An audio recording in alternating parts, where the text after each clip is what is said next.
High everyone, welcome to our channel SB creation. Welcome a new day. আশা করছি তোমরা সবাই খুব ভালো আছো, আমিও খুব ভালো আছি। তো আজকে হচ্ছে গণেশ চতুর্থী আর গণেশ পুজো হচ্ছে সব জায়গায়। তো আর আমাদের ইনভিটেশন পড়েছে হচ্ছে আমার বড় জায়ের বাড়ি। তো বড় জায়ের ওখানে গণেশ পুজো রয়েছে, কালকে শ্বশুরকে ফোন করে বলেছিল। তো এখন আমরা বাড়ির সবাই মিলে সেখানেই যাব। তো আমি এখানে রেডি হইনি, জাস্ট রেডি হওয়া শুরু করব। আর ওইদিকে ছেলে বসে রয়েছে, ওকেও রেডি করব। তো চলো আমরা দুজনেই রেডি হয়নি, দেন গিয়ে দেখাবো কেমনভাবে পুরো সাজিয়েছে না সাজিয়েছে, কী করছি না করছি সব তোমাদের সাথে শেয়ার করার চেষ্টা করব। তো চলো দেখা যাক কী করি না করি। তো গাইস, এটা হচ্ছে আমার ফাইনাল লুক আর এটা হচ্ছে শাড়ি। তো কেমন লাগছে অবশ্যই সেটা কমেন্টে জানিও।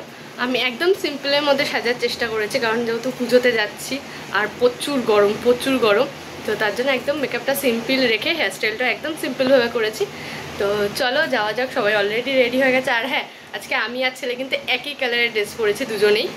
তো চলো বেরানো যাক, তারপর দেখাচ্ছি কী করি না করি। তো গাইস দেখো, এই যে এই জায়গাটায় কি সুন্দর করে পুজো করেছে ওরা। আর দুপুরে কিন্তু ওদের পুজো হয়ে গেছে আর সাজানোটাও খুব সুন্দর হয়েছে।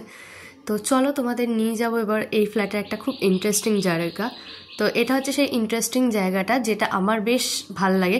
আর জিমের সব কিছু রয়েছে, মানে ওদের নিজেদের ফ্ল্যাটে একটা রুমে জিমটা সেট আপ করেছে, ভীষণ ভালো। তো এবার অন্যখানে যাচ্ছি চলো। তো এটা হচ্ছে ওদের যেহেতু 10th ফ্লোরে, তো ওখান থেকে ভিউটা জাস্ট অসাম আসে, জাস্ট অসাম। তো খুবই সুন্দর ভিউটা, মানে দেখতে থাকলে মনে যেন দেখতেই থাকে। আর দেখো উপর থেকে কি সুন্দর লাগছে না ভিউটা, আমার তো খুব সুন্দর লাগছে। আর এখানে দেখো মোটামুটি সবাই আসা স্টার্ট করে দিয়েছে। আর এই যে আমি আর ছেলে দুজনে একটুখানি ফটো তুলে নিলাম। আর এই যে বলেছিলাম যে দুজনে ম্যাচিং, দেখো দুজনেই ম্যাচিং। তো চলো। আর এই যে এবার এখানে ছেলে দাঁড়িয়ে দাঁড়িয়ে ওর ঠাম্মার সাথে কথা বলছে, আর এখানে সবাই সেটা ভালো মতন দেখে বোঝার চেষ্টা করছে। আর আমি কিন্তু ভয়েসটা পরে ওভার করছি, আগে থাকতে বলে দিলাম। তো দেখো এখানে অলমোস্ট সবাই এসে চলে গেছে, আর তেমন কেউ বাকি নেই। তো চলো এবার আমরাও বেরিয়ে পড়ি টুকটুক করে। তো দেখো এবার রাস্তায় বেরিয়ে পড়েছে, আর এই রাস্তাটা না খুব সুন্দর করে সাজিয়েছিল। আমি তোমাদের একটু দেখানোর চেষ্টা করছিলাম, কিন্তু ঠিকঠাক মতন পারলাম না, কেন জানি না। তো চলো বাড়ি যাওয়া। তো গাইস ফাইনালি বাড়ি চলে এসেছি, আর এখন বাজে হচ্ছে 10:10।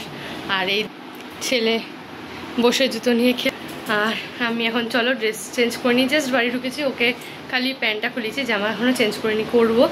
তো চলো ভিডিওটা আমি এখানে শেষ করছি। যদি ভালো লাগে থাকে অবশ্যই like comment share and subscribe করে দিও। টাটা।